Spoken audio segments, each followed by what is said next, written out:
एक जंगल में बांस का ढाबा था जो रात के समय में ही खुलता था। वहाँ से आने जाने वाले रात के हर राही को वहाँ से खाना मिलता था। ढाबे को चलाने वाली टूनी नाम की एक चिड़िया सभी को बड़े ही सस्ते दामों में खाना खिलाया करती थी। इससे आने जाने वाले हर राही को उससे बड़ी ही खुशी मिलती थी। अरे बहन, तुम तो बड़ा ही स्वादिष्ट खाना बनाती हो, क्या राज है इसका? बस कुछ नहीं, माँ ने सिखाया है सब कुछ। ऐसे ही रोज रात की तरह टोनी चिड़िया अपने ढाबे पर काम कर रही थी कि तभी वहाँ दो ट्रक वालों के बीच बहुत तेज लड़ाई होने लगी। वहाँ से काफी शोर आने लगा। ये देखकर टोनी भी वहाँ पहुँच गई। इतनी भीड़ को इकट्ठा देखकर टोनी काफी डर गई। तभी उनमें से एक ने अपने पास रखी गन निकाल ली। ये देखकर आसपास के सभी पक्षी इधर उधर भागने लगे। टोनी भी डर के मारे वहाँ से भागने लगी। तभी हवा में गोली चली, वो आकर सीधा टोनी को लगी। वो वहीं जमीन पर गिर गई। जब उसकी आँख खुली तो उसने अपने आप को हॉस्पिटल में पाया। टोनी के उस जानलेवा हमले से जान बच चुकी थी। कुछ ही दिन में टोनी वहाँ से डिस्चार्ज हो गई और वो फिर से अपने पास के ढाबे में काम करने लगी। टोनी का ढाबा खुला देख पक्षी फिर से वहाँ आने लगे। एक दिन वहाँ वही पक्षी आया जो टोनी की गोली लगने वाले दिन आया था। अरे टोनी बहन, तुम जिंदा हो? हाँ, वो तो भगवान का लाख लाख शुक्र है कि मुझे कुछ नहीं हुआ। पर आप इतनी सोच में क्यों पड़ गए? सभी कह रहे थे कि आप मर चुकी हो। हाँ, मुझे गोली लगी थी तो शायद इसलिए सभी को यही लगा होगा कि मैं मर गई हूँ। पर कुछ तो ये भी कह रहे थे कि आपके शरीर को जला दिया गया है। अरे सब पागल हो गए हैं क्या? मैं यहाँ जिंदा तुम्हारे सामने खड़ी हूँ। मुझे देखकर तुम्हें नहीं लग रहा है कि अब तक कहीं और सारी बातें अफवाह ही थी?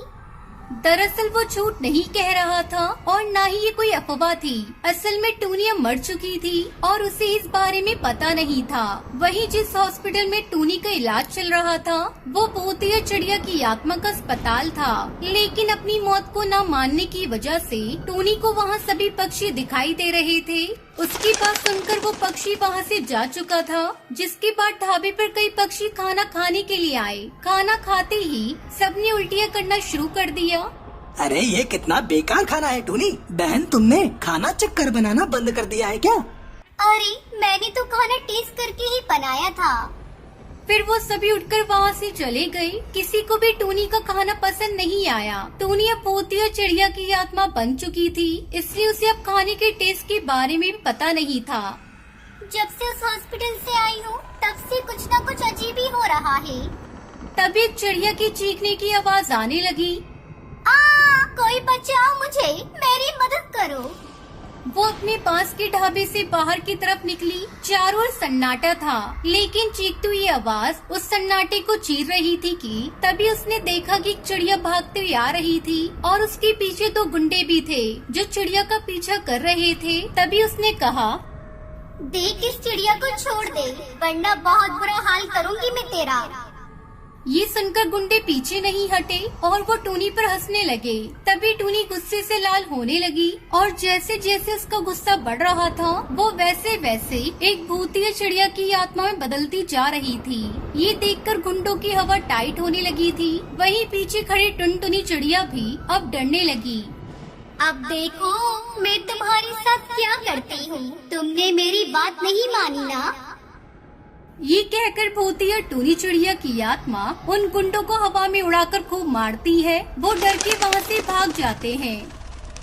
मैं अब मान चुकी हूँ कि मैं अब पक्षी नहीं बल्कि भूतिया चिड़िया की आत्मा हूँ। अब मुझे वापस जाना ही होगा। अब मुझे मानना ही पड़ेगा कि मैं मर चुकी हूँ। कब तक अपनी असलियत से भागती रहूंगी? मेरी जगह यहाँ नहीं, मेरी जगह कहीं और है। लेकिन मैं जरूर आऊंगी अपने कातिलों से बदला लेने के लिए। ऐसा कहकर भूतिया टूनी चिड़िया की आत्मा वहाँ से गायब हो जाती है, लेकिन फिर से वापस लौटने के वादे के साथ।